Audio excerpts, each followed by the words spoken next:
good morning, Bears fans. Good morning. It's the last Sunday before we get some NFL football. Only 7 days until Bears football, until the melee starts. The Packers get to take their first loss of the season, and the new campaign begins. Before we start, though, I want to remind folks today is the last day to sign up on Facebook to qualify for our free merch giveaway. Today's last day. All you gotta do is go like Mike the Bear fan on Facebook, and we randomly every month will draw a lucky winner who will win some free merch. Last month we had our lucky winner got a signed photo, and there was something else, but we give away the merch every week. This week we are joined with Woody the Bear fan. Good morning, Woody. Morning. Happy Labor Day weekend, everybody. Son of a bitches. Yeah, we got Bear fan Dan in the house today. Good morning, Dan. Morning. And of course, back in the background, I'm Mike the Bear fan doing some last minute producing things as we get ready to go. We're 1 week out.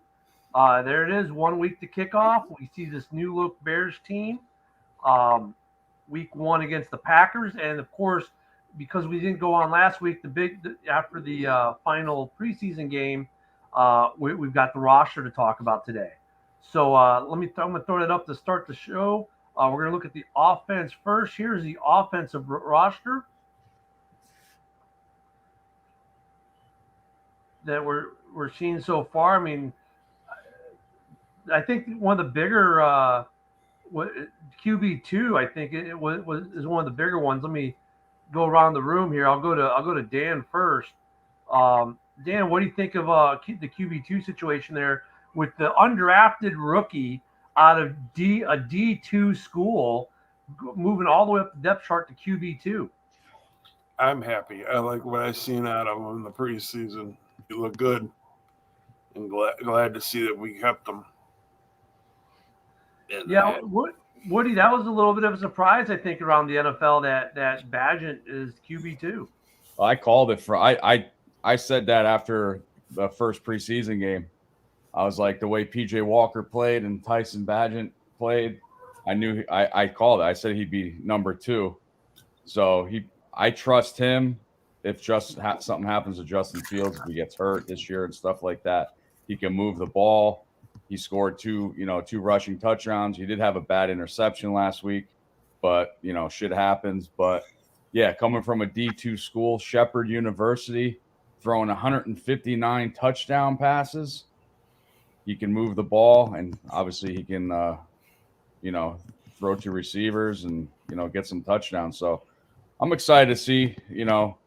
I'm glad that he's number 2, and they released PJ Walker, and we'll see what happens. Yeah, Mike, it's interesting because here's a kid that goes undrafted. He was one of the first guys we signed in the undrafted free agent rookies. I think he was the first signing of the undrafted free agent rookies, actually. And here this kid comes in, undrafted, D2. What he just mentioned, the touchdown record, the NCAA touchdown record holder. And the irony is he didn't throw a single touchdown, did he? I don't think in the preseason his touchdowns were all ran. That's a little ironic in a sense, but I mean, that's a great story for him. But I like the way he throws. Yeah, this kid literally was just basically a walk-on. Nobody ever thought he would make the squad. I didn't, but he definitely played well. He outplayed Walker. I didn't think they would cut 2 quarterbacks. I thought it was only going to be 1.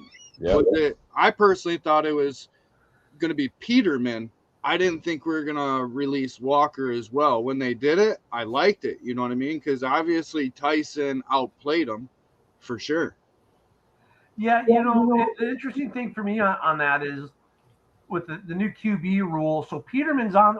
We have him. We cut him, but he's now the QB3 rule. So for those people who are watching don't understand what this is, it's almost like the hockey has the emergency goalie in the stands, except now your emergency quarterback is on your roster, practices with the team, doesn't count on the practice squad, doesn't count against the 52-man. It's now a 53-man, but he can only play if. So if QB1, QB2 are both injured and unable to play, QB3 is then allowed to play. But if QB1 or QB2 then becomes healthy enough to play during the game, QB3 has to leave the game. So that's the new rule in the NFL. So they can carry a third quarterback without affecting roster positions, if you will. So right now, your only option after Fields is Badgett. And an interesting thing with the rule, though, it's interesting to see how a team like the Saints, who've always taken their QB3 as over the last couple of years, their QB3 has not been a QB. I mean, technically a QB, but he's their everything guy.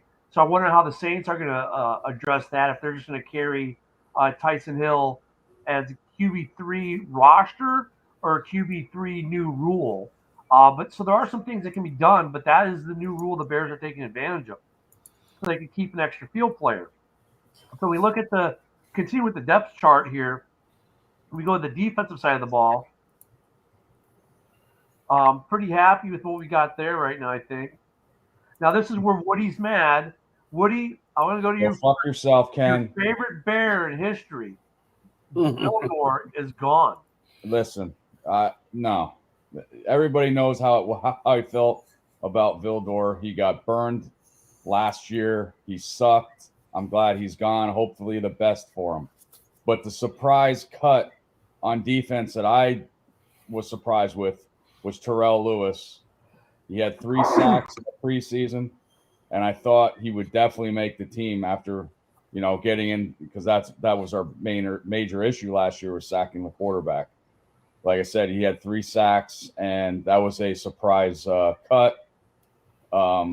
And yeah, I was just upset because I really liked him. So, but yeah, Vildor, see you later. Hey, Dan, what do you think about Gibson being gone and the depth of the defense? Surprised. I mean, thought Gibson was good, and that was his contract was up after this year or something. I think, but was surprised that they let him go. And that, as far as the Vildor thing, quickly, I was sat by.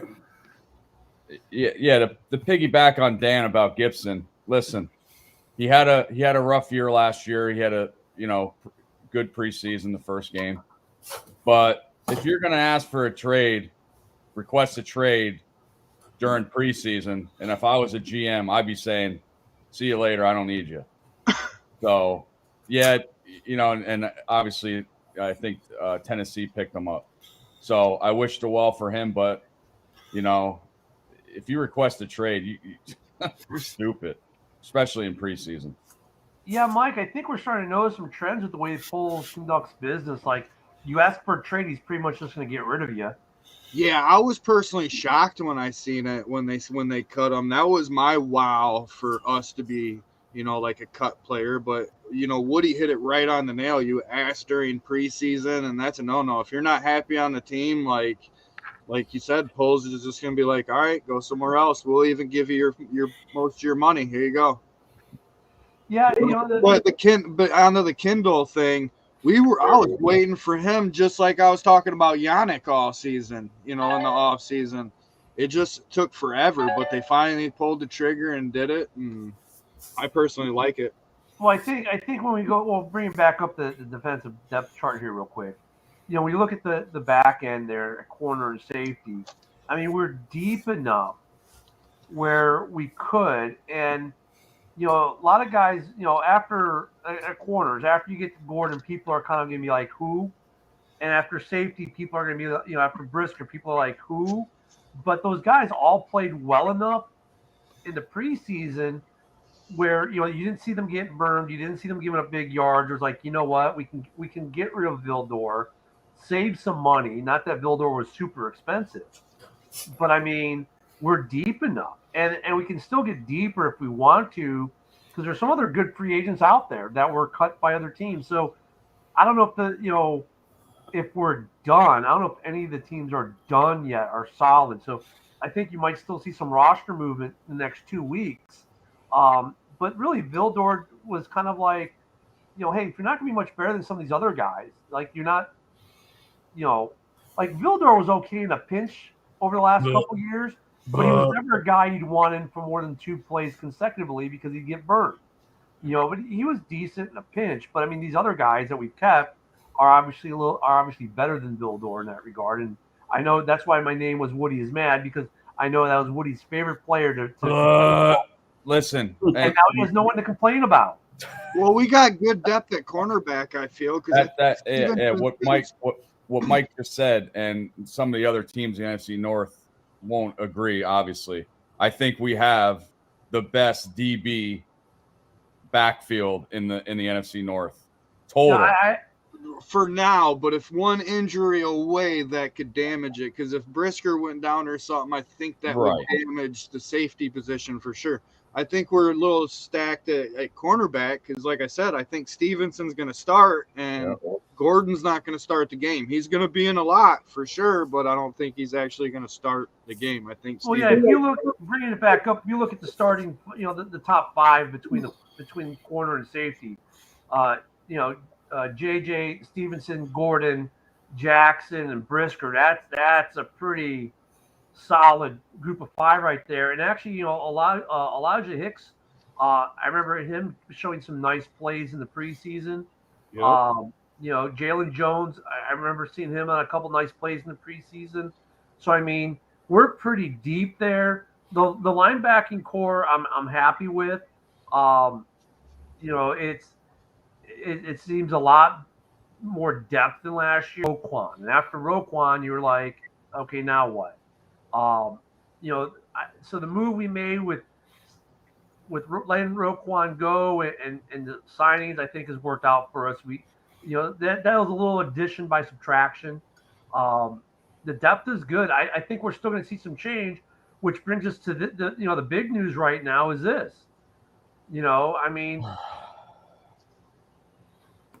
Defensive lineman Chris Jones from Kansas City still holding out.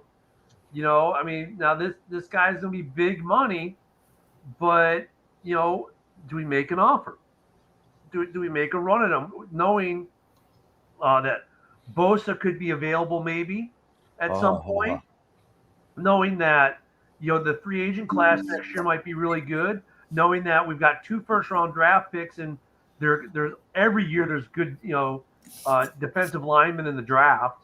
And if you got 2 picks in the first round, you can probably get one of them. So do we make a move for Chris Jones? I'll go to Mike first. Personally, I'm going to say no. The value is just so high. I'd rather get a couple players for that than that. That's kind of what they did with Roquan. Let him go to get 2 other decent players, roughly around the same amount of money. I say you wait for the draft, or I like what Woody said earlier about Bosa, the 2 first rounders. That would be nice, but I personally think you just should build through the draft. It's a 2-year process, and I think look out next year. Yeah, Dan, I kind of, going with what Mike said, I think this whole narrative of Chris Jones in Chicago is just more clickbait than anything else. Yeah, I agree.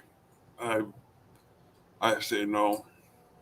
Wait till next Now, I know, Woody, you're already like, yeah, this is never going to happen because I'd rather see him get Bosa. But what do you think? Okay, so let's transition there. So Bosa's unsigned in San Francisco right now, right? What do you think it would take for the Bears to do it? And do you think the Bears would actually try to make a move on Bosa this year? I would love it, but I think they want, a first-round pick or maybe 2. But the thing is that, like I said before, we got to see how Justin Fields does, because say if he has a shit year, we need those first-round picks next year to either get Caleb Williams, May from North Carolina, or Nix from Oregon. So it's a toss-up. But I think Justin Fields just has to have a good year for him to be on the Chicago Bears next year, and I would make an offer for Bosa, because our biggest issue last year was sacking the quarterback, and with our soft coverage that defense does, which I hate, if we don't get to that quarterback, that middle of the field is going to be open, even though we have those good linebackers. that we need to get to the quarterback. But I would not go after Chris Jones. I think he's 29 years old, and Nick Bosa is 24. I would make a offer to the younger player, and Nick Bosa has proved what he can do on the defensive line. Yeah, so for me, here's the thing on Bosa. So obviously you have to make the trade now for this year, right? So to me, that's jumping the gun. Trying to get ahead. I mean, we'd be trying to get ahead of schedule if we do that. And I don't think. I mean, that sends a message to the base that you're a Super Bowl contender now. And I don't think the Bears are. No. And it kind of creates, I don't know, maybe false hope. But I mean, then what are you giving up? Now look at, if we give up, let's say, one of our 2 first rounders next year and a first rounder the year after, maybe a second round or something. I don't know. But then you got to pay them. And now when you get into the cap space for this year, it becomes problematic to a degree. It could become problematic on cap space room. I mean, look, you get Bosa here. I mean, it's like another Mac trade if you think about it. So you can make a lot of parallels to the 2018 team. The 2018 team was coming on to a rebuild kind of, and then we jumped the gun, got Mac, and next thing you know, we're a playoff team. And I mean, it'd be the same thing. I think if we got Bosa, it'd be the same scenario. I think if we've learned anything is like hold off and wait till the draft and like, so we don't get Bosa. Okay, there's going to be other defensive ends out there in the draft. There's going to be other opportunities out there next year when we feel that if Poles feels we're in that window to then go spend that big money, because we've got about 90 to 100 mil next year. Now, granted, Fields might take up half of that as he goes as a 5th-year option, and you're probably going to want to sign him long-term next year versus waiting when and making that contract worth more. Because if he shows improvement and he shows growth, I think the Bears just sign him long-term. Like 5th-year option just to get the paperwork out of the way, then he's going to get a deal. Is it going to be Daniel Jones money? Probably. 45, 50 million a year. That seems to be what they're getting now, right? So that's half your money that you had on the books for next year you could spend. So, I mean, I don't think Bosa would be, or Jones would be something we would do this year. Now, if it was for next year, and we think that we're in the window, I think that's more of a feasible option, but I mean, and you never know. Look, if things are going, look at the CMC deal last year for the Niners. And that's the thing too. The Niners aren't going to want to let him go because they're in the window, right? I mean, they were just in the NFC Championship game. They are in the window. So they're not going to trade Bosa unless they're getting something that's going to impact them now. They don't care about draft picks next year. They're in the window now. So I don't think any team that's going to try to – Bosa's not going anywhere unless they're trading a QB1 that blows them away kind of thing. It'd have to be that kind of deal, I think, for Bosa to be jarred loose of San Fran. Now, look, if San Francisco does terrible this year, they don't meet expectations. He's not signed long term yet. Maybe there's some room there, but I don't know. It makes it interesting. So, but going back to our roster, here are our team captains for this year. I don't think there's any real surprises there. I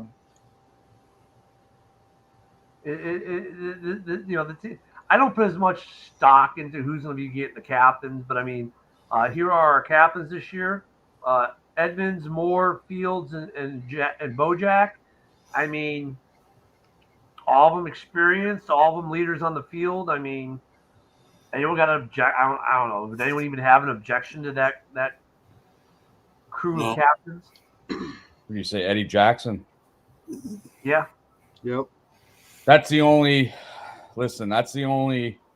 discrepancy I have with the team captains, because I think Eddie Jackson, he says he's going to have his best year this year, but he has to prove that because he had a lot of missed tackles last year, a lot.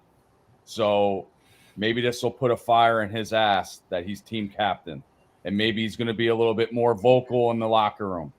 So, but everybody else I agree with, but the little bit of discrepancy was with Eddie Jackson, but hopefully it works out. I agree, but he is the veteran. on Right. the team for the most part. Right. Yeah. Yeah, because when you look at the defensive roster, like he is the senior guy. So it kind of maybe by default. I think he wasn't he the captain last year though too. I think he wore the captain's patch last year as well. So it's kind of hard to take it away. But I mean, yeah, you got to clean up the missed tackles. Um, you know, he's in a contract year himself, is he not? No, he's got one more year after this, isn't he? It's a contract year. So one more. Yeah, but you gotta play the state for next year. I mean, he's got to be one of those guys who kind of knows he's a little bit on the bubble. Yeah, but he already got his kind of big payday. You know what I mean? Yeah. Jalen Johnson has to ball out this year. If he has a shitty year like he did last year, I'll see you later. Yeah, it's gonna be. Well, look, we're getting into week one here. We got. I mean, we got some time. Let's talk about it for a little bit. Here's the schedule. As we come up the first 5 weeks, we'll just go the first 5. And week one's the Packers. And then after that we do. It's an interesting schedule with a couple teams that, there's some question marks on. There's question marks on the Packers. There's question marks on Tampa. There's question marks on the Broncos. And there's question marks on the Redskins, the Washington football team, the Commanders, or whatever they're going to name themselves next. If you look at the first 5 games, 4 of those teams have some questions. So let's look at week one right now. And that's week one is 2 teams with maybe quarterback questions in a way. I think, Fields is less of a question than Love is. But week one becomes an interesting matchup, and you can see that line. Vegas is Packers +3, then Bears +2.5, and Packers +3. Depending what week one's interesting because the lines are kind of based off last year. And but let's be real, we have not seen anything from Jordan Love in the NFL yet. And conversely, the only thing we've seen out of our quarterback is that he can run the ball well, and he can throw screens. Yeah.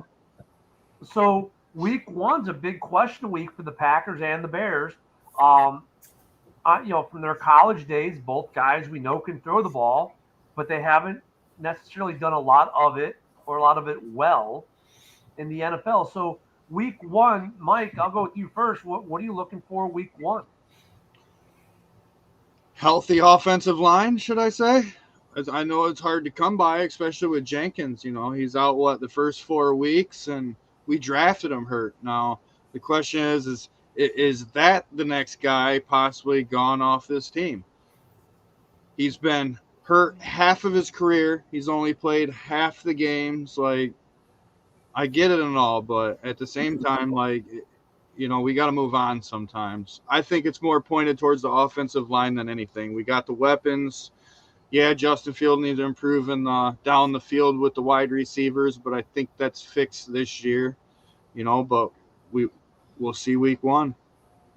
Yeah, what's sad about that, Mike, is when Tevin Jenkins got drafted, he was the beast, right? I mean, the dude was an athletic beast, and we were all, oh my God, this guy's so athletic, and he's been hurt half his career. And when he's in, he's great, and Chad, you're right. O-line has definitely been, O-line, D-line, just let's say the trenches in general. And I think we tried to address that this offseason. But when it comes to Tevin Jenkins, it's like, man, because, if he's not hurt, the guy is great. It's kind of like a Mark Pryor, Kerry Wood situation in baseball, right? If those 2 guys are healthy, the Cubs in 2004 make another deep run, towards winning a World Series. But Mark Pryor spends the next 10 years bounced around MLB making $1 million a year to rehab. Never really pitched again. You wonder if Tevin Jenkins is going to be the same thing because the couple games he's in, wow, great production. But it's keeping this guy in and keeping him healthy. Dan, coming to week one, what are you looking at, man? What are you looking at for week one? I was saying the defensive line. seeing how they're going to do up against, the Packers defense offense line, and see if they can get the Jordan Love in that. Seeing how we do up against Dobbs and Watson and that too. It's interesting because, like, for Jordan Love, week one, when you think about it, Dan, he's coming in on a Bears D line that got next to no pressure last year in the quarterback. So, could you see maybe a little overconfidence from Love early on until we prove otherwise? Yeah. Yeah, it's gonna be interesting, Woody. That I think on our secondary, Love is gonna find that not so easy to throw. But unless that D line shows up, he could still have a decent day. Yeah, a couple of things I want to see is, like I said, Green Bay's defensive line is a sleeper. How are we gonna, cover or block Gary? Alexander is probably going to be on DJ Moore the whole game. So who's our next receiver up that's going to, stand out? But defensive line, I think Jordan Love is nervous as hell, because you got to think in the back of his head, well, Aaron Rodgers, he owned the Bears for this long. I want to keep this trend going. So I think he's going to go in a little bit shaky in the first quarter. I still think the Bears will win by 3. I think it's going to be a split between Bears and Green Bay this year. But week one, I think he's going to be nervous as hell, and he's going to hopefully we get some sacks and stuff like that. And, he's going to be nervous about throwing to that our defensive backfield, because we're loaded in the backfield and stuff like that. So there's a couple areas that I'm a little bit concerned about, but I'm interested in watching. It's interesting because I think our backfield, we all think they're probably the best in the North. Chad's comment is, he doesn't have much faith in their O-line, and he thinks their safeties are garbage. I mean, once you get past their stud, all right, so DJ Moore is going to be marked up. Then who's next? Well, you would think Claypool, but Claypool is kind of still got a hamstring issue. There was the report out of practice he was having a bad day and he might be injured again. And is DJ Moore not DJ Moore? Is Mooney going to be healthy? And when you look at that depth at the wide receiver position, if Claypool can't go, then who's the next guy? I mean, let's look at the roster again. Okay, so Tyler Scott, St. Brown, or Jones would have to be it if Claypool can't get on the field. And if Claypool becomes another injury issue, then that makes that trade last year hot garbage. If Claypool can play and can get back to a level that he was at his first 2 seasons, then that trade is good. But it's like Tevin Jenkins now. Can you keep him on the field? Can you keep him healthy? And how often are we going to see these guys? I think the Packers have a lot of questions, and it's more than just the quarterback position. But Woody, I'm with you, because, like, if I'm Jordan Love, I'm like, okay, so Favre owned the Bears somewhat. Rodgers owned the Bears, and now I got to be lightning striking a third time. Yep. In an organization that hasn't had a losing record since really when, and now it all falls on me. It's got to be, it's like being the head coach of an expansion team. It's like it's all on you. So I mean, it'll be interesting to see how. Listen to what we did last year. We beat San Francisco week 1. Nobody thought we were going to beat the 49ers week 1. Nobody did. I don't care who you are. Yeah. So the thing is about the Claypool, if DJ Moore is covered, this is why I said Cole Kmet has got to be, he's got to favor the tight ends as well when our number 1 receiver is covered up, and say we have some injuries to, Claypool, if Mooney's not 100%. One of these tight ends, either Tanyan or Kmet, they got to be a big factor in some of these games if our receivers are covered up or they're a little bit injured.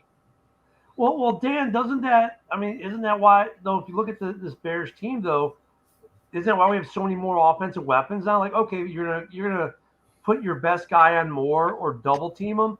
Cool. We got Cole Kmet. We got all these other guys now. Oh yeah, we can still run the ball.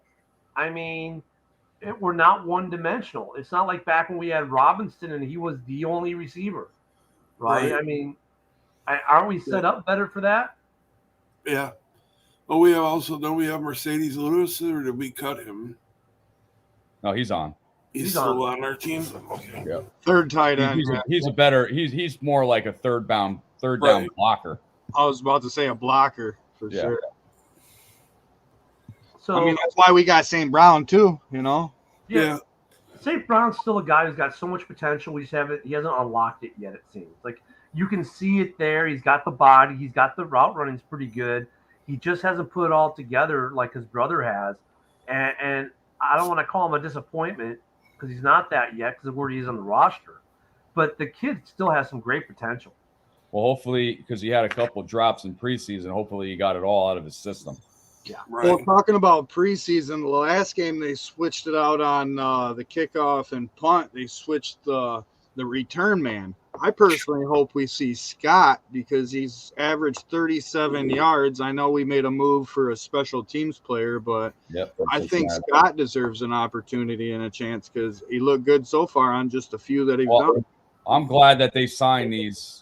You know, they signed the Cincinnati, special teamer. Then they got Tyler Scott because they were trying to put Khalil Herbert, another one I called as a starter in week 1, but they put him into the special teams as well. I do not want to see that. Do not want to see Herbert back there.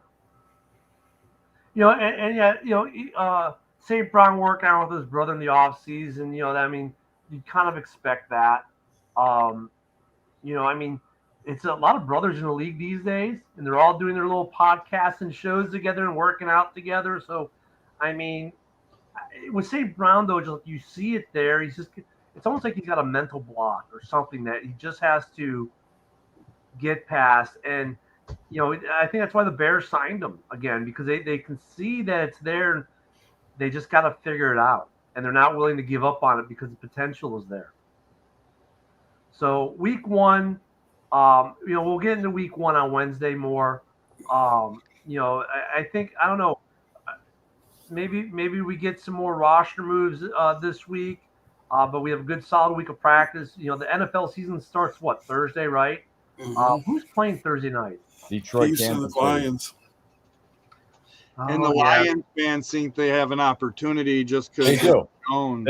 Honestly, if Chris Jones holds out and he doesn't play, with Jamar Gibbs, that Detroit running back that they drafted, I'm telling you, Detroit has a chance to pull this game out.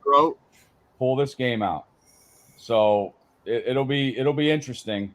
I mean, even with Chris Jones, they might still be able to pull it out. Well, I think Chris Jones we have a Lions fan that wants to join us here. If Chris Jones comes back, like he has no practice. He hasn't done anything really. It's definitely set for the Lions to stage an upset. And before we do that real quick, Chad's wants one more thing on St. Brown. Yes, EQ is a great blocker, and that's probably why the Bears are willing to take the risk because his blocking has been great. His catching hasn't been great. But look at Chad is a Lions fan there, Mike. There we go. I'm pretty sure it's the same Chad that comes on Main Event on Mondays. If I'm not I think it is. They have a legitimate chance, and if they, like I said, I picked them to win a division this year.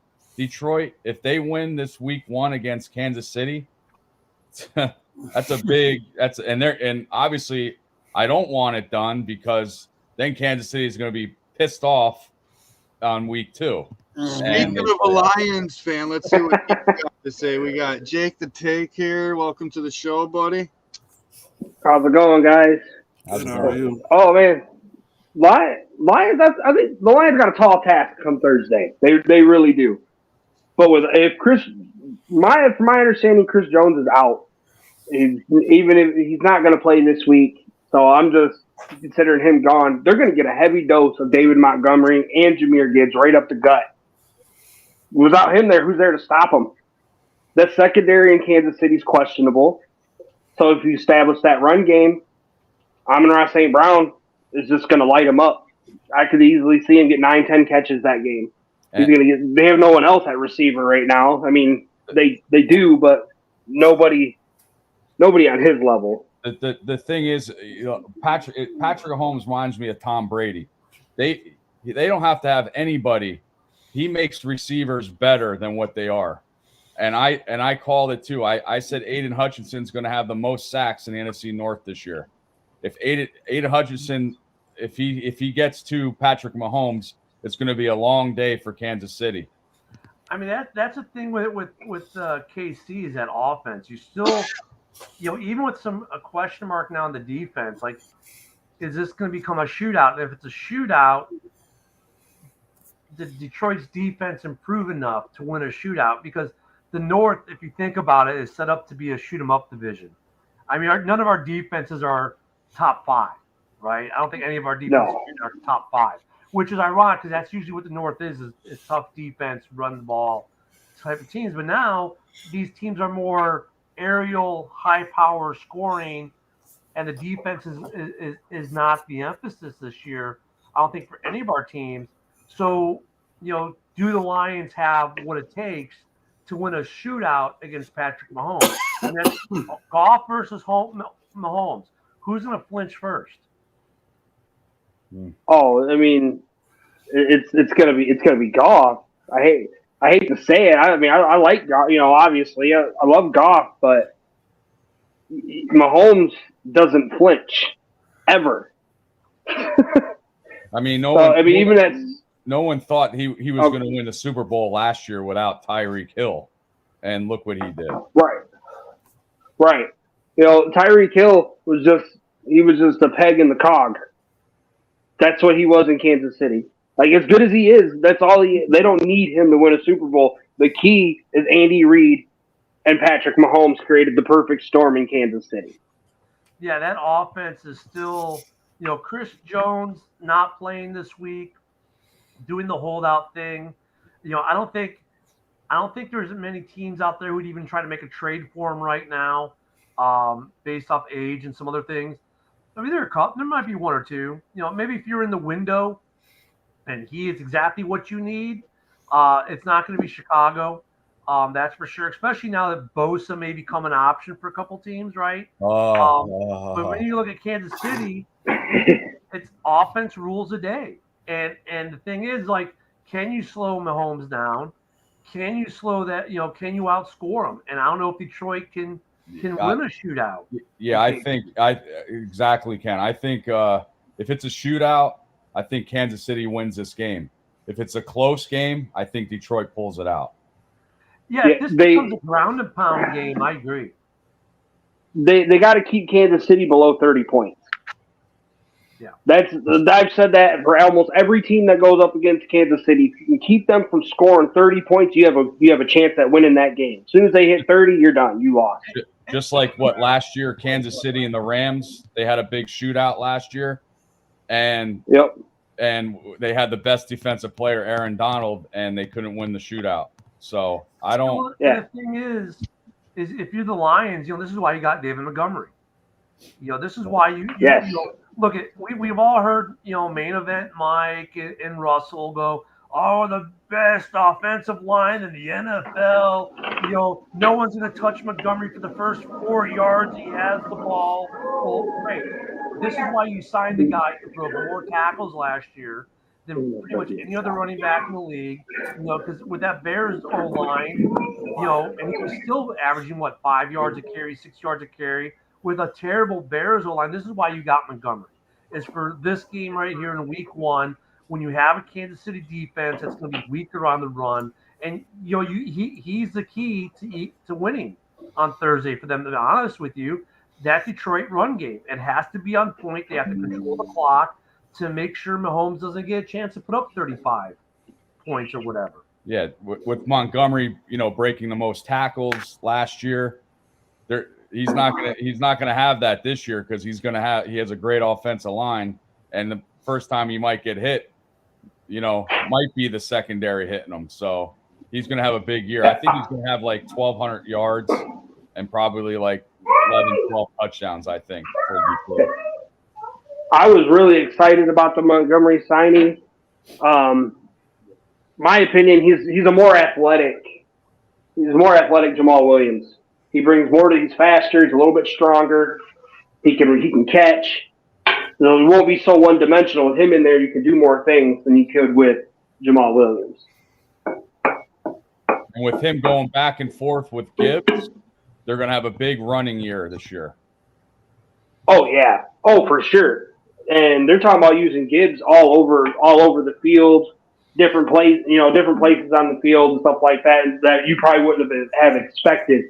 If he's the weapon that Brad Holmes and Ben Johnson say he is, then he's gonna light the NFL on fire. Because I don't know, you guys watch him, and there's probably a little bit homer take. Ben Johnson's a genius. What he's been able to do with that offense in Detroit is nothing short of phenomenal. And the other thing is that Montgomery can run. We all know that, but he can also block. So you guys have it all. And I hope the best for Montgomery. Honestly, if I look at what the Lions did in the offseason, the best move they made might be that Montgomery move, because like you said, Jake, he makes you more dimensional, right? Because there's other things he can do, and we saw it in Chicago. Like, put it this way, the Bears won that money. None of us on this panel from the Bears side would have complained. He can block, he can catch, he runs well. You just can't pass. Yeah, he can throw the ball too. I mean, he is what you want in a running back. And you know what? He stays healthy. He's been hurt, yes, but when he's out, it's a week and he's back. Right? I mean, he's overall the type of running back that you can put in your team and have success with, for sure. Go ahead, Jake. I was gonna say, what running back doesn't get hurt now? Like every running back is getting hurt. They miss an average of, I think, of like 2 to 3 games a year due to injury. So like when people start no, he doesn't. He hasn't had that issue really. No. But most backs, miss at least 2 games a year. And I think his game he missed last year was a concussion protocol, is what he was out for. So it wasn't like it was a hamstring, a knee, or what normally you see running backs out for. I think he was out for concussion protocol last year, and that's why running back depth is important. Like, say if Herbert, our starter, gets hurt.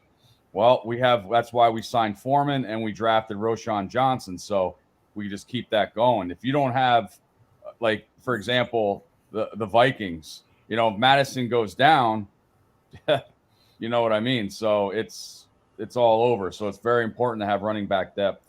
Well, looking at Thursday night for the Lions, though, if you think about it, it's almost, if you're in Kansas City, it's almost a perfect storm, because it's that whole opening night ring ceremony, right? They all get their rings, right, from the Super Bowl. The banner goes up, so usually you have that going for you. The teams that do that tend to lose that game, right? The hangover, whatever you want to call it. Then you've got, their best defensive player not going to be in the game because he's holding out. Then you've got, a Lions offense that really it's going to be harder for Kansas City to prepare for, because they know St. Brown, but after that, the running situation has changed a little bit. Defensively, they've changed. The Lions have changed a little bit. So I mean, this is a great opportunity for the Lions to sneak one in that they, if this were week 5, would probably lose. Well, right? It's perfect timing for them to sneak this one out. If I was the GM and you're a holdout and you won the Super Bowl, you ain't getting your ring until you play again. I won't give the ring to the guy. I don't think he has a choice, Woody. So, and then, then Chad comes in keep it with the Lions for a minute. week 2, the trap game. I don't know how if Seattle's a trap game. Seattle's a playoff caliber team, right? I mean, I don't think anyone's ever going to say, and with that coaching staff, I don't think Seattle's ever a trap game at all. That's a good 50-50 game, actually, because, but Seattle, they don't have the fanfare that, say, Detroit has coming into the season. But has Pete Carroll ever put a crappy, a non-competitive football team out there? Yeah, but look at the weapons they have. Not just Lockett, Metcalf, but they even got the receiver from Ohio State. Yeah, Geno Smith is going to have a surprising year this year, Geno Smith. And as long as Walker, the third or the second or whatever, can stay healthy, that's a pretty good offensive team. The Geno Smith Lockett chemistry is off the hook. Even if Russ Wilson. Even if Walker gets hurt, man, you throw in Zach Charbonnet, and I watched him at Michigan his freshman year, and I watched him at UCLA, and that kid is a freaking tank. And he hits you like if you look at his thighs, man, they're huge. It reminds me of the old Earl Thomas, and how big his freaking his thighs were. That's how Charbonnet is. That dude's a load to bring down. Is absolute tank coming out of the backfield. So Chad, though, talked about a trap game. Here's the trap. Yeah, the Lions could start 0-2, right? They could start 0-2. It's Kansas City probably should beat you. Probably should, but you might sneak one out. Seattle's going to be a great game. You could end up 0-2. Here's the scary side of it. The Bears, conversely, could start up 2-0. Let's say we beat the Packers. Jordan Love just isn't ready yet, whatever, blah, blah, blah. Week 2, we go to Tampa, which doesn't have its identity right now, is in a transition itself. Let's say we start 2-0. Here's what's going to happen. And you can take this to the bank. You can, quote it. Bears fans are going to go stupid nuts. Oh, my God, we're going to win the division. We're going to the Super Bowl. We're 2-0. Lions fans are like, oh, my God, Dan Campbell, break out the paper bags again, blah, blah, blah. But here's the irony of it. Even if we start 2-0 and the Lions start 0-2, the Lions are still going to end up winning this division because then the schedule, the way it plays out, will play out more toward the Lions than I think the Bears. But we could see that scenario play out just because of the way the schedule was drawn up.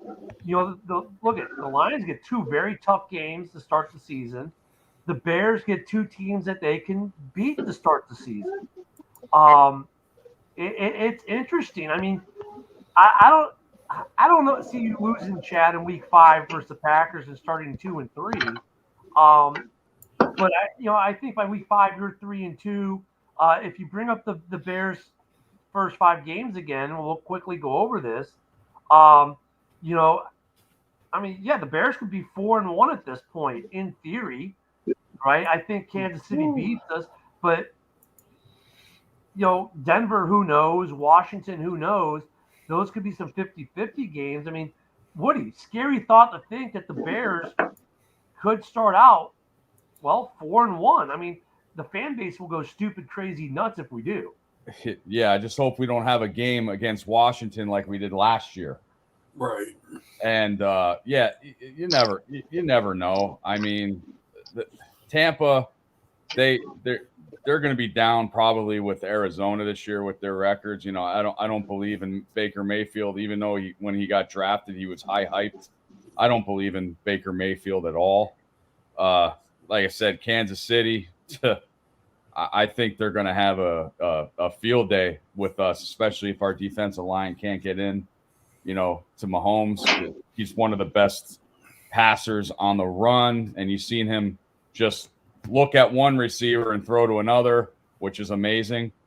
But we'll have to see. Denver, they said, with Sean Payton, they're a different looking team. So that's going to be, I say we might be 3-2. If that, I don't see the 4-1, but it's going to be interesting. But the Bears Packers game, that's going to set it off. And if we go 2-0 and stuff like that, don't let me catch a Bears fan saying we're going to the Super Bowl. Because I heard it last year when we beat San Francisco week Yeah. 1. I'm like, Jesus Christ. So So it's going to be Dan, interesting. You know, I'd the actually like Bears. to the Washington thing that you said. I say it's payback, just like if we rewind back that the Niners beat us on Halloween, then the following year we beat the Niners week 1, which was only one of the 3 wins we had, but it's going to happen. Right. well, I mean, in week 1 last year, there was the weather thing and all that too. But Jake, let me throw this to you as being a Lions fan. So let's say you start off 3-2, and let's say the Bears are 4-1. But let's say, let me throw this in here as a caveat. Let's say that the Kansas City game is closer than we think it will be. Like Woody kind of thinks that KC is just going to have their way with us. Let's say it comes down to a 35-28 kind of game. Bears losing to KC. What would your take then be on the Bears? If let's say even the Bears, I would say they're 3-2, but the KC game is like super close. Yep. Actually, it wouldn't surprise me if the Bears keep it close with KC. I wouldn't be surprised if the Bears and the Lions are finishing neck and neck fighting for the North at the end of the season. Honestly, the Bears are the biggest question mark in the league for me at least. They improved the defense, at least the linebacking core. They improved that. They got some help on that D line. You know, they added some weapons for Justin Fields on offense. If Fields can make a jump, I mean, you could be looking at a team at a 10-11 win team. Easy. But a lot rests on the arm of Justin Fields. Yeah, my biggest question in the league would be Minnesota. They lost a lot of players, and I honestly think they're going to finish last in the North. That's Which just is my funny opinion. because if you watch the Valhalla podcast, you know, I swear I have to send Rob for your analysis. He thinks they're going to win 13 games. He thinks the Bears are going to lose all 6 games in the division and win 2 games this year or something stupid like that. But outside of the Vikings fans themselves, the rest of the division thinks that like Minnesota is going to be in the basement. Yeah. You know, I mean, really within the division, they're the only fan base that thinks they're not going to be in the basement, and they think they're going to win the division. So you want to talk about a question mark? Yeah, when 3 teams in the division say, "Yeah, Minnesota, you suck, you're going to be last," and Minnesota's like, "Well, we're defending division champs. You know, forget you. We're going to be division champs again by a wide margin." They have to be the biggest question mark in the division. I mean, the Bears, the Lions, both were taking steps in the right directions. The Packers kind of, I don't know. You kind of don't want to say they're status quo. Obviously, a big change with Rodgers, but that's why they drafted Love a couple years ago. So they're on target as far as they're concerned, right? They're doing what their plan was. So they're not, to them, they're not a question mark. Our division's interesting this year. Very. I think this is Detroit's year because think about this: if Green Bay has a good year, they get that $40 million back next year. They're going to be a scary, scary team if they do good this year for next year as well. So I don't know. Like I said, my biggest question mark is Minnesota, and of course their fan base say they're going to win another 13 games, which if they, they're not going to win. They're not even going to win 10. That's just my opinion. My thing with Minnesota is they went 11-0 in 1-score games last year. That's not happening again this year. No. I mean, for it to happen last year is amazing. Like, I was actually talking to Rob about this, and they had a lot of balls bounced their way. He's like, well, good teams find a way to win. I said 11-0 in 1-score games, man. That's a lot of balls bouncing your way. And it just is, right. That's something you can't recreate, and Chad's on point there. 8 defensive starters and Dalvin Cook gone. Lions Vikings fans will talk the Dalvin Cook thing away like, oh, well, we're strong on running back. We didn't need Cook. He was hurt anyways. Okay, well, you had a shit defense, and you lost. Yeah, you lost 8 stars. Maybe some of them were shit, but 2 or 3 of them were like the only producers you had, and they're gone now. Yeah, So, Kendricks. Mentioned they had one of the worst defenses in the league last year. Oh, yeah. Kendricks was their defense last year. Yeah, and he's gone. And he's gone. So, I mean, and they can talk down the Dalvin Cook thing all they want and say, "Oh, he was hurt." Blah blah blah. He rushed for over 1,200. He was on par with pretty much his yearly average. Yep. He rushed for 1,200 yards last year. Had 6 touchdowns. Averaged almost 5 yards a carry. You're And he got losing hurt. that well, production. we have Justin Jefferson. We have Justin Jefferson. That's their next thing. We have Jefferson. Yeah, you've got a good receiver, and you know what? I like their quarterback. He will get Jefferson the ball. Great. That's all you've got. That's Well, this is my take on that. Is that now without Dalvin Cook, now the eyes aren't on him.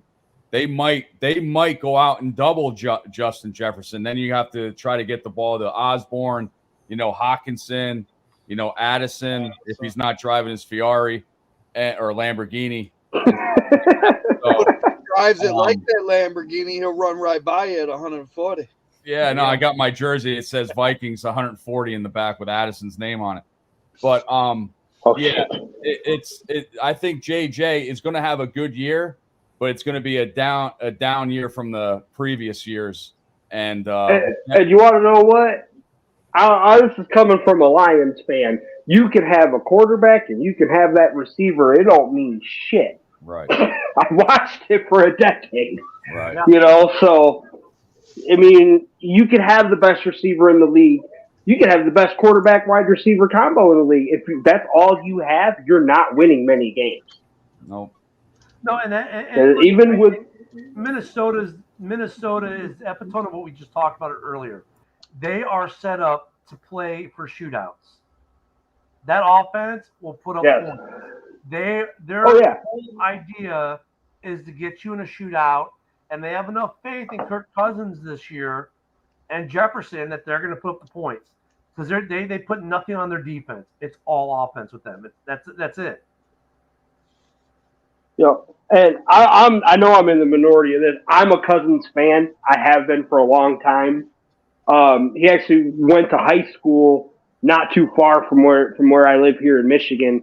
So I watched him play in the state championship in high school. I watched him play at MSU.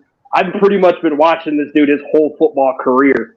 And I like Cousins, but I just don't. I think he's gotten a bad rap majority of his career, and he's taken a lot of heat for a lot of things that weren't exactly his fault. I think he's one of the best playoff play action passers in the league, Kirk Cousins. So there's a meme that's been running around for a couple months now. It's last 4,000 yard passer per team, and of course the joke being the Bears have never had one. Okay, fine. Kirk Cousins, though, is on that list twice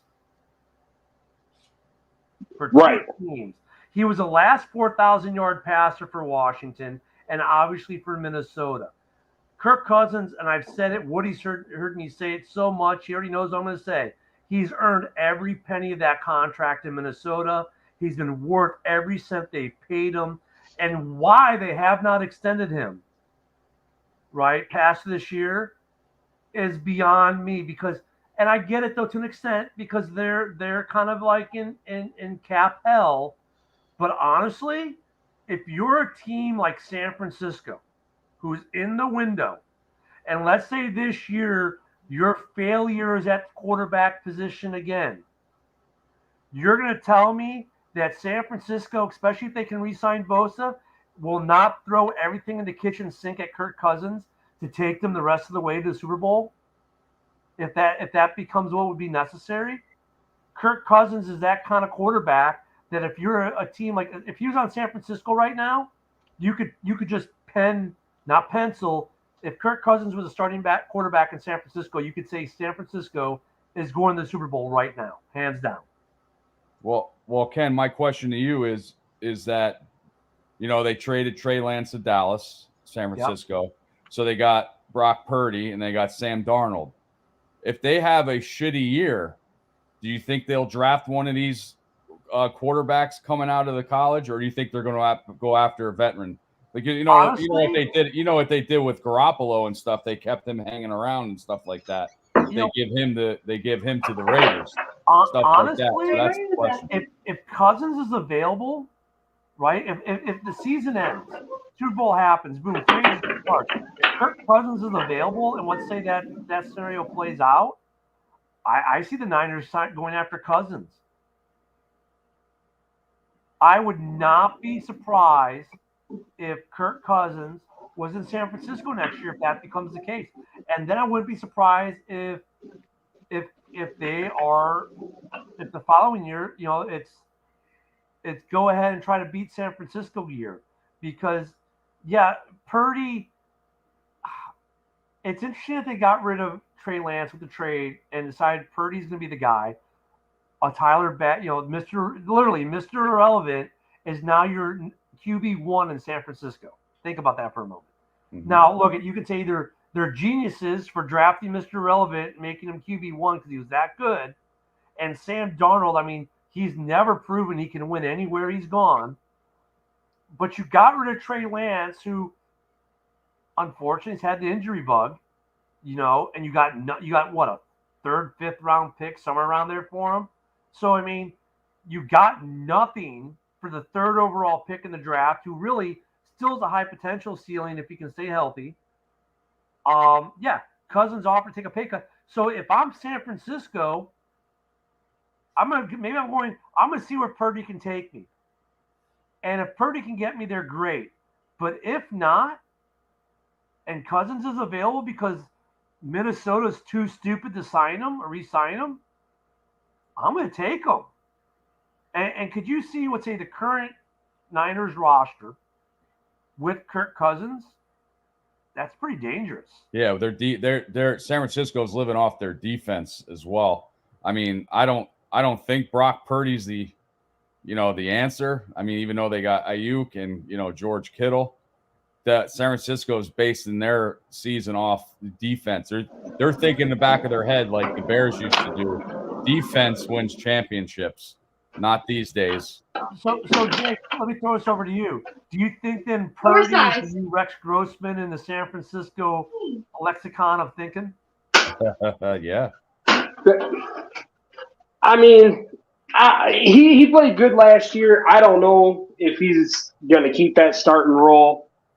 I mean, I don't know who he's going to lose it to this year, but yeah, they got Sam Darnold. Their quarterback situation in San Francisco is a mess, and I'm actually questioning whether or not Shanahan can develop quarterbacks. I mean, he doesn't really have a history of doing it, and he's supposed to be this great offensive mind, and Trey Lance had a lot of tools coming out, and if he ain't ready by now, you got to start looking at that coaching staff. Like, can they develop quarterbacks? And that's a problem. But I mean, they might have to go with Kirk Cousins. Well, that's just it. So, I mean, Jake, if Kirk Cousins, let's say, ends up in San Francisco next year, right? Let's say this scenario plays out, and Kirk Cousins is a San Francisco 49er. Are they then the team to beat in the NFC?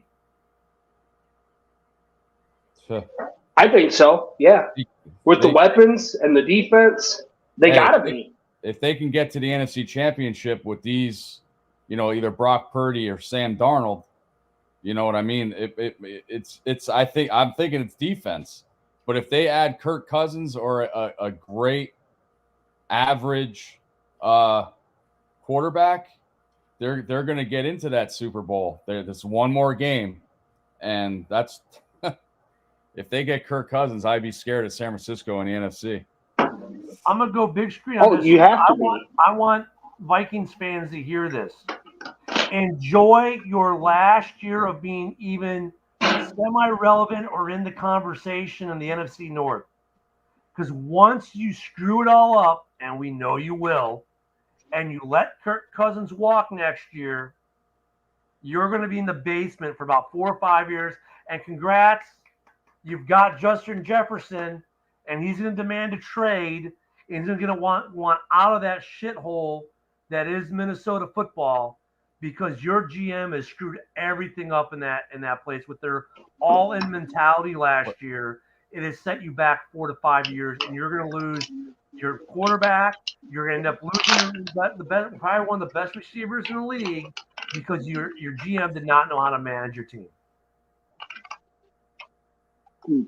I 100% agree with you on that one. If they lose Cousins, they're going to be a 4 or 5 win team at the most. And he doesn't get enough credit. He gets so much hate from around the league. But you know what? There is one thing year in and year out what you're going to get from Cousins. You're going to get 4,000 yards and 25-plus passing touchdowns. And he's proven – I think he's only gone under that once or twice. And one of those seasons, he wasn't healthy. Yeah. Well, like I was about to say, they gave Hawkinson all this money. And now you're going to have to sign Jefferson with all this money. They're going to be in cap hell. They already are. Yeah. That's why they've done what they've done this year. Absolutely. And Hawkinson is not worth that money.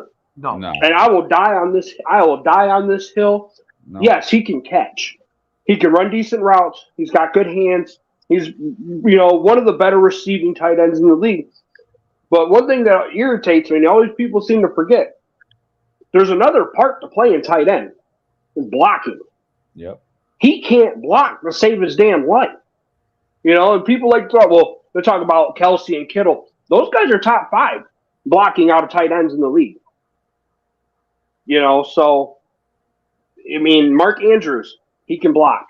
Kittle, Mark Andrews, and Kelsey, all 3 of the guys can run routes, they can catch, and they can block.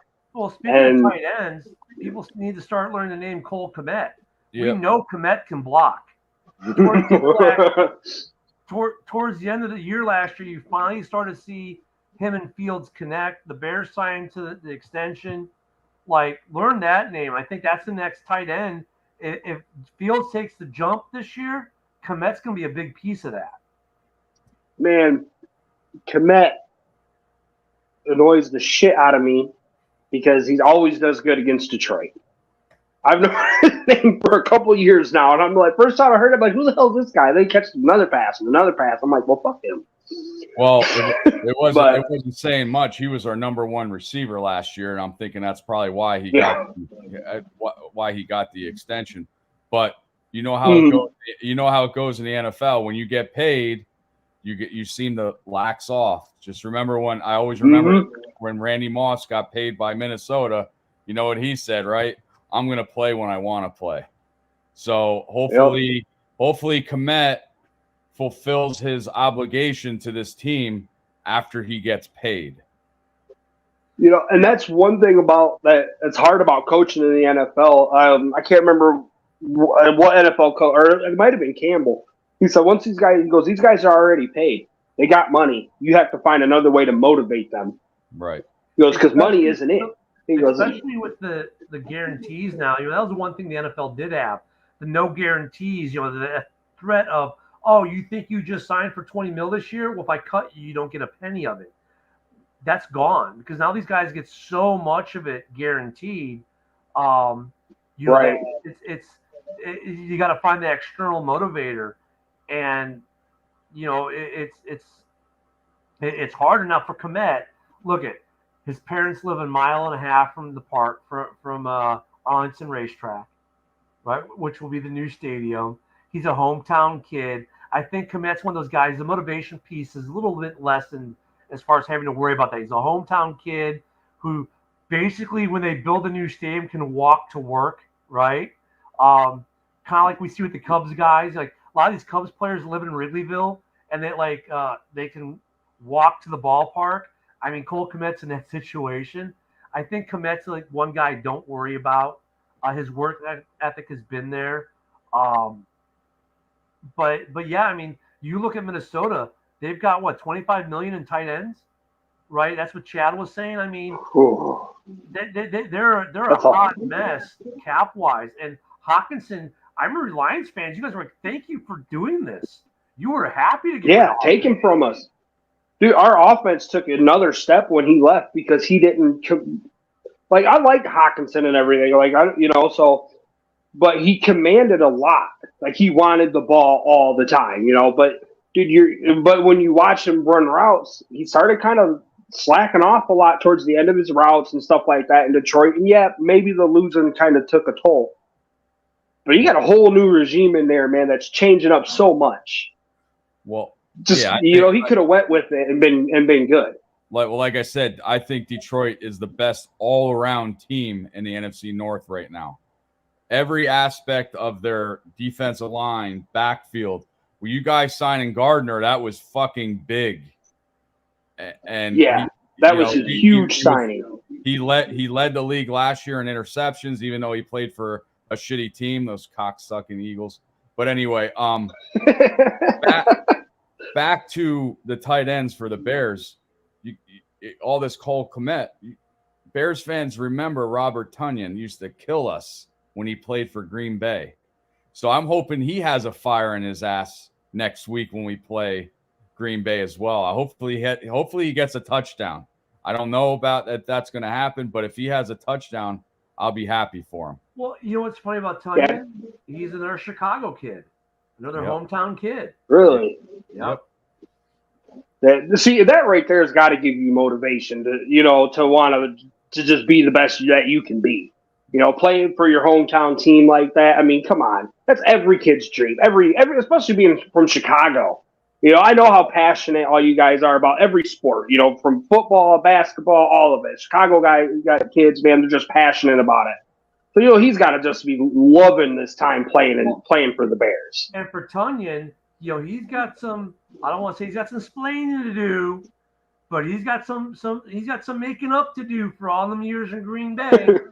So that's a little extra motivation for him too. He's like, all right, man, I'm sorry. Hey, that's where I got drafted. But I'm home now, and now I'm going to really play, right?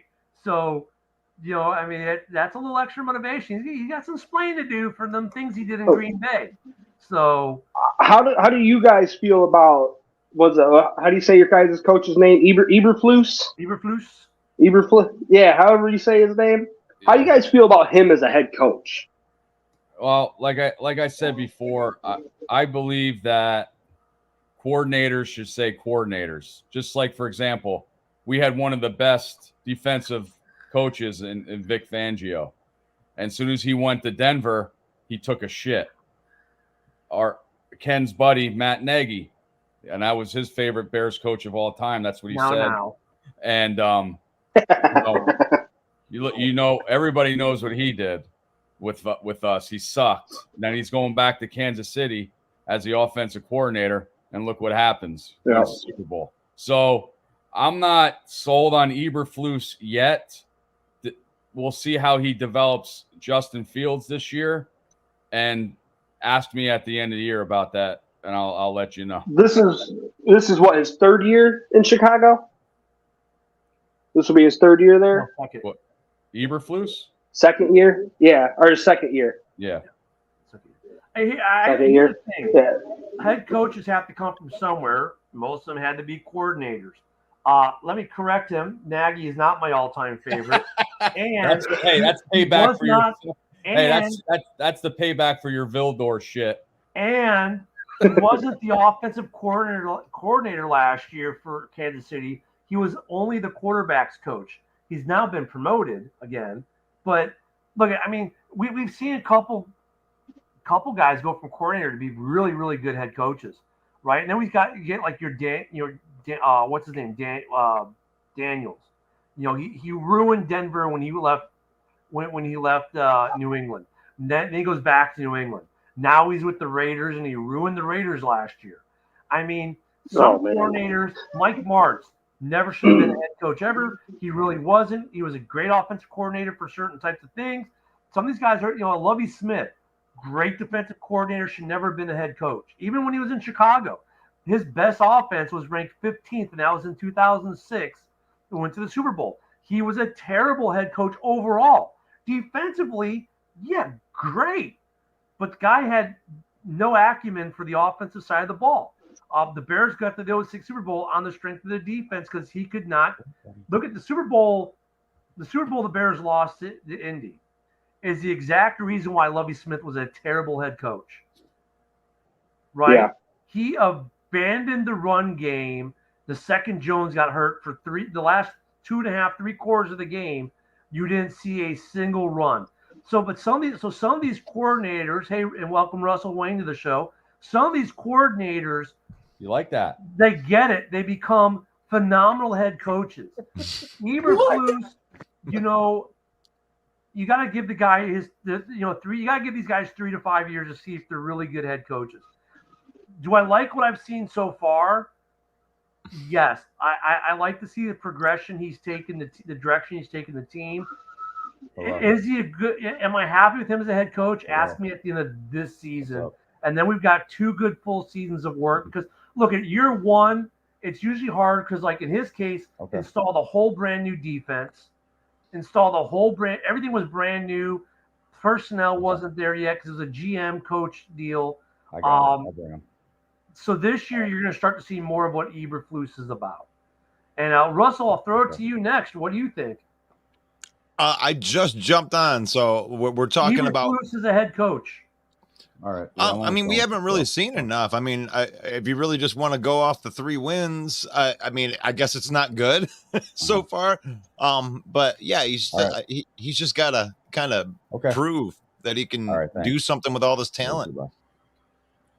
And then, of course, the other thing we were talking about, and you missed it, we were talking about your Lions on Thursday night. We think they'll, look, if the Lions were going to sneak one past Kansas City, it would be Thursday, right? Their best defensive player holding out. It's ring ceremony night. We know ring ceremony nights on any sport. That team usually doesn't perform well that day. So what are you thinking for Thursday night for your Lions? Well, no one's giving them a chance. I mean, but I think it's silly to think that they're just going to get clowned out of the game and that there's no way that they can win. If Chris Jones is actually not there, that's a big deal. Oh no, he's not. Guaranteed, he's not. Okay, so him not being there, I mean, if you're out there and you think that doesn't mean anything, when we got Frank the Tank and we have Jonah Jackson and you can run that ball right off, left guard all day long. You want to keep Mahomes on the sideline, control the ball, win time of possession, take 2 or 3 possessions off of the clock. And I think that's exactly what they're going to try to do. Run the ball with David Montgomery, chew up that clock. And they're going to get after Mahomes, with those 2 tackles that have never played on the Kansas City Chiefs before. And they're going to run Hutchinson and Houston and Harris, and they're going to be going after Mahomes all day long. So I think they got a shot in the game. I don't think it's a guaranteed win for Kansas City. They could go in and upset the champs. Russell, my question to you is because that's what I said. I said Aiden Hutchinson, has got to, get to the defensive line at, like I said, Detroit's I think is the best overall team in the NFC North right now. How do the Lions get to Aiden Hutchinson with that offensive line from Kansas City? Well, you like I say, you got 2 unproven tackles. I think I could pose the question right back at Kansas City. What are you going to do about the Lions' deep defensive line? It ain't just Aiden Hutchinson. It's Josh Pascal. It's Romeo Okwara. It's Charles Harris. It's James Houston, who had 8 sacks last year. So you ain't just going to have one person coming at you. You're going to have a plethora of different looks all day long, and they're going to be going after Patrick Mahomes in that game. And it's in a much improved secondary. I don't care what anybody says about that. You put Chauncey Gardner back there. Brian Branch looks like the real deal. So this ain't the 32nd ranked secondary like it was last year. I said that earlier in their show, man. Gardner was a big pickup for Detroit this year, even though he played for the shitty Eagles. But he led the league in, interceptions last year. So, like I said before that Patrick Mahomes reminds me of Tom Brady. He makes every receiver better.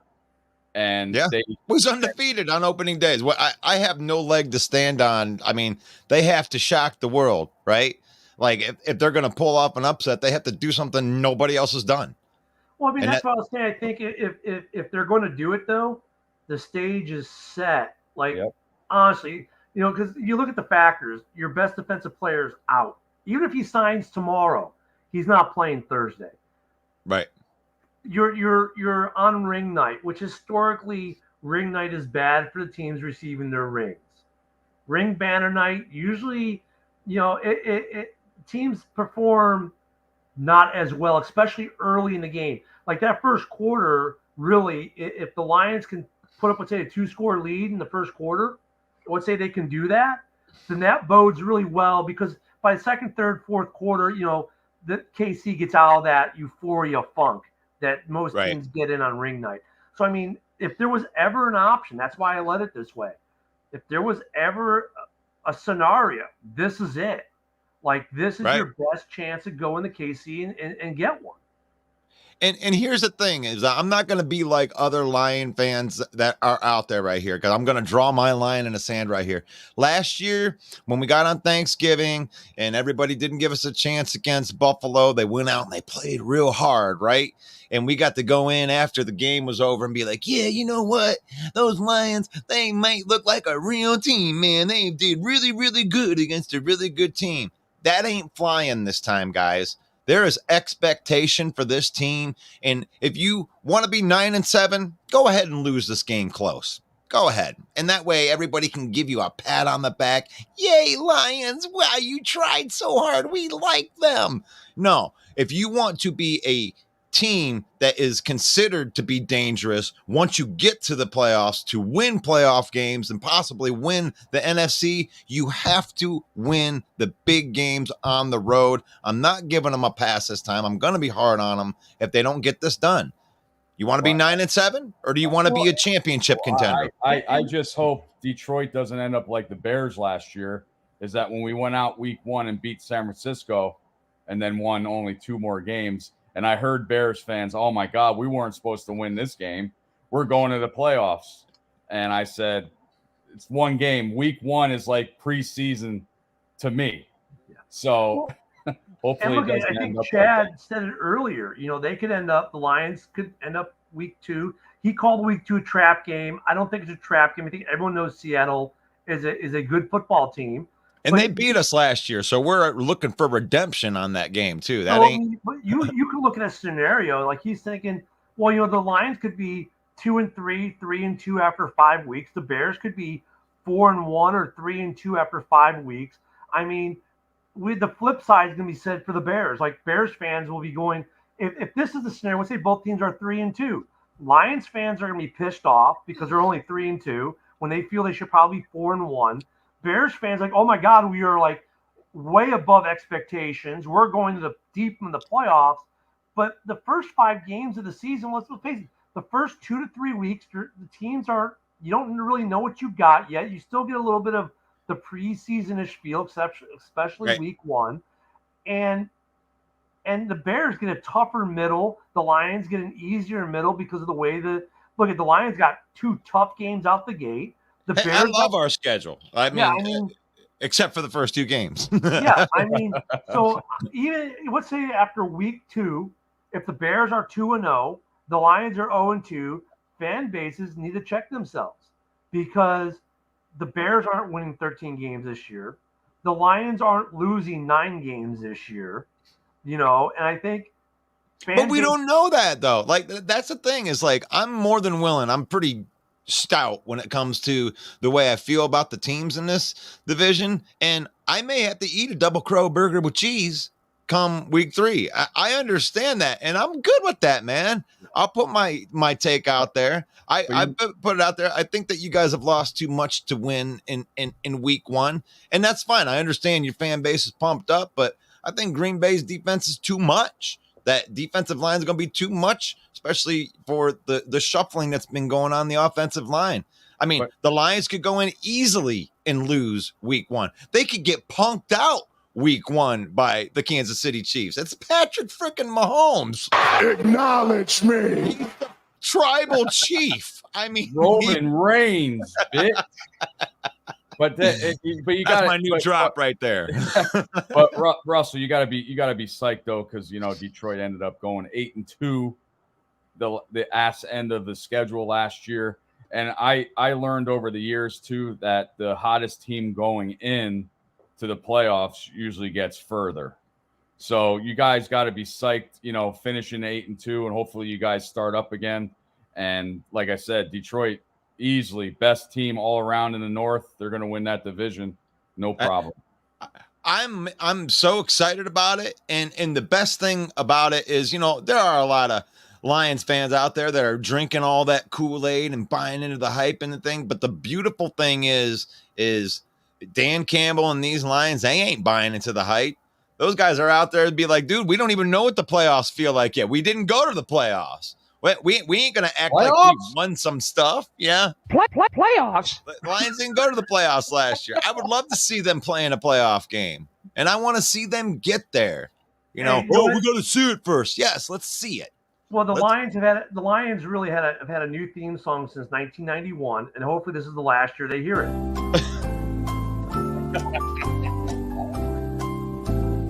This has been the Lions fans since 1991. Playoffs? God bless Playoffs. God bless Alex Trebek right now. Yeah, Yes. I mean, if you think about the Lions, look at if you come out week one, and here's what I fear for Lions fans, and Russell, you know how this goes. If let's say Mahomes comes out and they thrash you guys on Thursday night, this is all we're going to hear the next week. Oh, it's the same old Lions.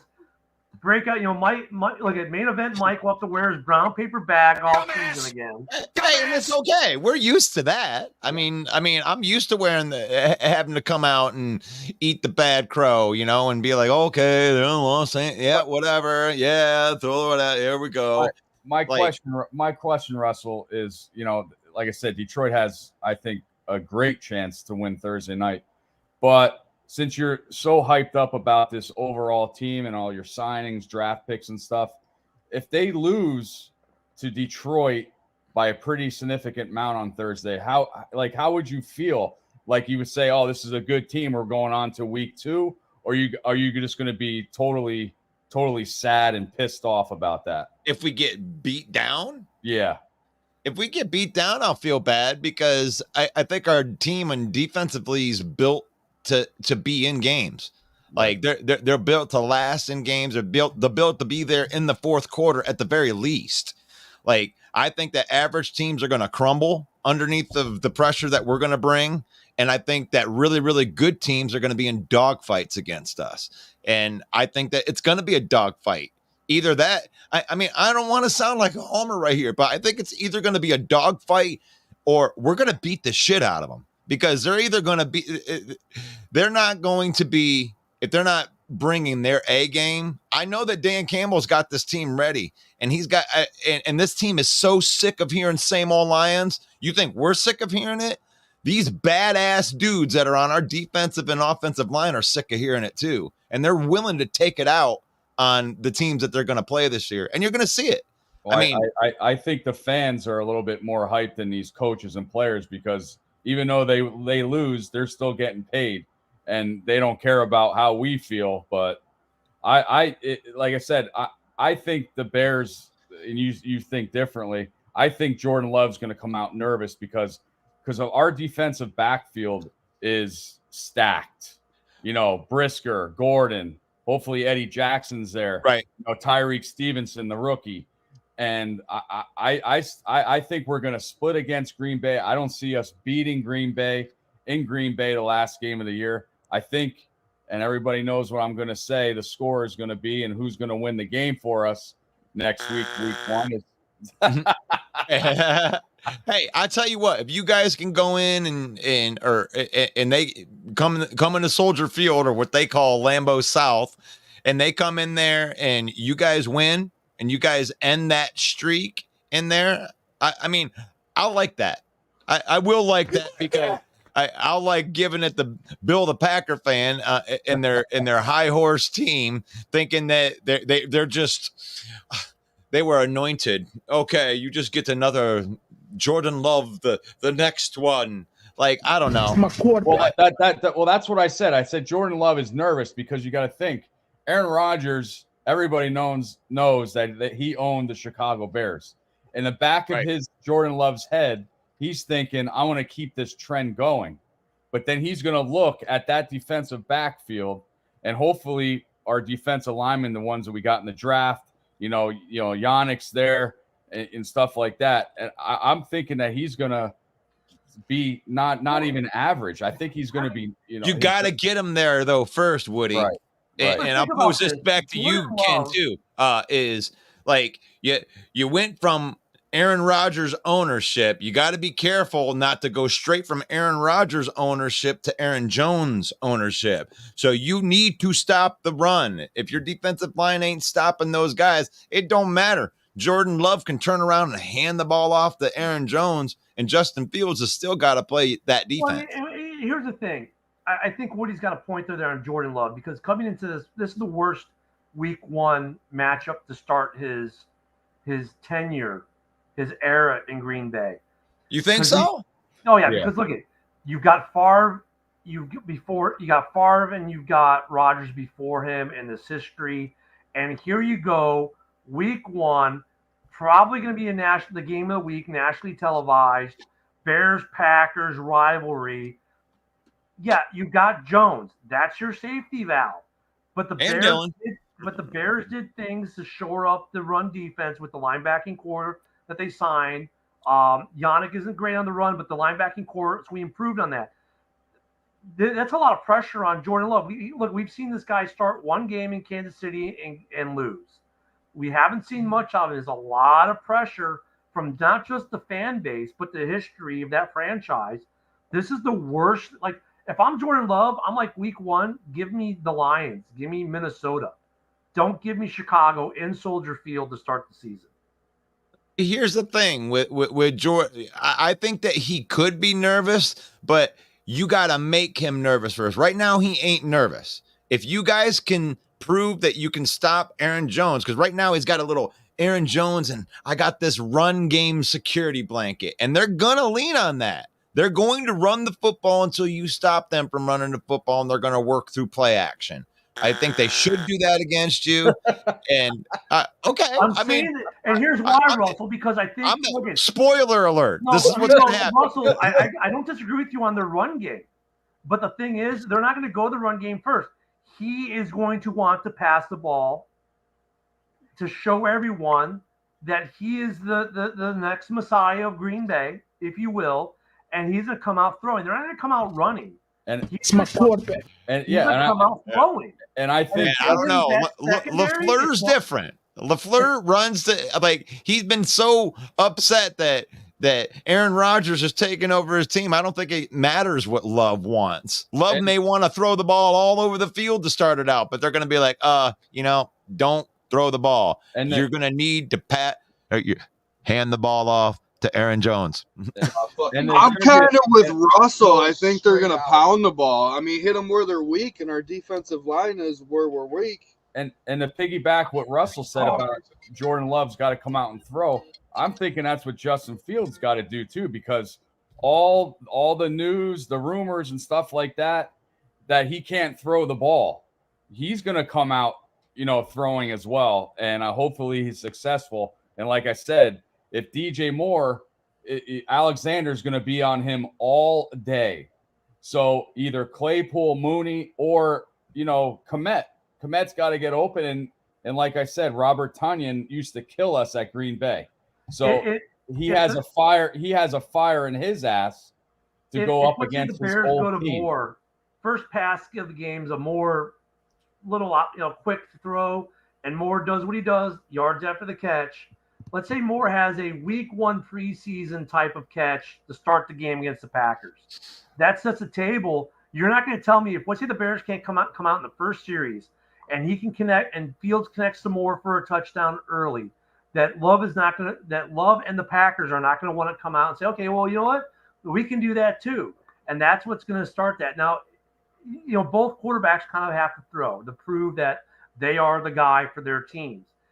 If let's say the Bears don't defer or get the ball first, and Fields can come out there and connect and have a good series, make some passes, score a touchdown, that's going to make the Packers like, all right, we're going to do the same thing. Because, we know that there's, okay, if we have the ball, here's the game plan. But then there's that reactionary. If Fields comes out, throwing the ball around, Bears drive it, score a touchdown, you can guarantee the Packers are going to try to match that. because Well, there's that Ken, little. I mean, ego I thing just with them. disagree with that philosophy. Like, I think both teams are going to come out and try to establish the run. I don't think either one of them are going to come out trying to sling the ball. well, I mean, you got to think the Bears. Jair's going to be right on DJ. Though, and he covered, Justin Jefferson. So I know that he can cover the number he also got ones. torched against Justin Jefferson in week one. In game one, I'll give it that. But I mean, I do realize what have you done for me lately works in that. And really, I look at the second game, especially with the Lions. You look at the second games, they crushed the Bears the second game and they crushed Minnesota the second game. Well, the thing is that on piggyback on you, Ken, is that the Bears got to keep at it. Bears were number one last year on first drive touchdowns, and they just took a shit the rest of the game. So they got to keep if even if Green Bay doesn't, say if the Bears go down and score a touchdown 7-0, and Green Bay comes down and doesn't score, well, we can't lax like we did last year. We got to keep it going. Right away. Yep. Oh shit, guys! I got to hop off, man. Thanks for having me on. You suck, Russell. Yeah. Russell, you suck. Can I plug the show real quick? Yeah, I was going to plug it anyways, but go ahead. Okay. But NSC North open mic, I think it's going to be one of the biggest open mics that we had because we're going into the opening season. Come on out, 7 p.m. Eastern, 6 p.m. Central, Monday night. Let's talk some trash. Let's do it. I'm a Chiefs fan now, Russell. Peace out, guys. See ya.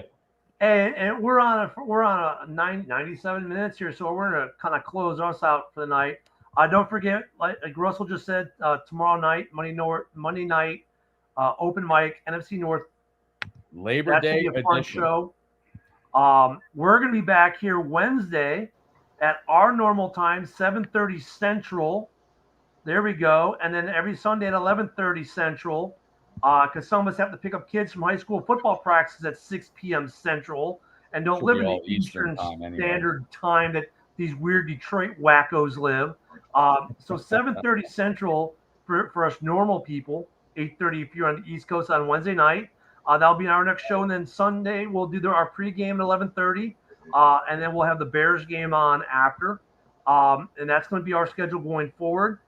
Let me throw around the horn for any final thoughts. Mike, you got any final thoughts for tonight? Nope, this is actually the last day for the free giveaway. I do it once a month. All you got to be is a top contributor on Mike the Bear fan page. It's going to be always something signed with a COA. There you go. Get out there, everyone. Sign up for that. Last time we gave away some nice stuff. What was a signed photo, and what else did you give them? A graded Walter Payton card. That's what it was. Woody, any final thoughts for you today? Well, we'll be talking about this Wednesday and Sunday, but, Justin Fields got to come out and, prove some. And defensive line has to get to Jordan Love, and offensive line's got to cover that Green Bay Packer defensive line because they're pretty tough. Wish everybody a happy Labor Day. Hope everybody has off, which I don't understand why people work on Labor Day or have off on Labor Day because Labor Day is work. So everybody enjoy it. Hey, and for me, I'll close us out here today and wrap us up. Thank you, everyone, for being with us. I know we took last week off. Thank you for being back with us. Get ready for another great season. Season 6 is about to begin for our show. I hope you guys have liked how we've been moving this along. We have some other great features. Hopefully, we'll be able to roll out here as the weeks prolong, like a call line so you guys can call in. Of course, always love the comments in the comment section. Make sure you give us a follow and that you're with us every Wednesday at 7:30, every Sunday at 11:30. Looking towards a great Bears season. Hopefully playing this song a lot this year. No more Vildor. No more Cody Parkey. No more Matt Nagy.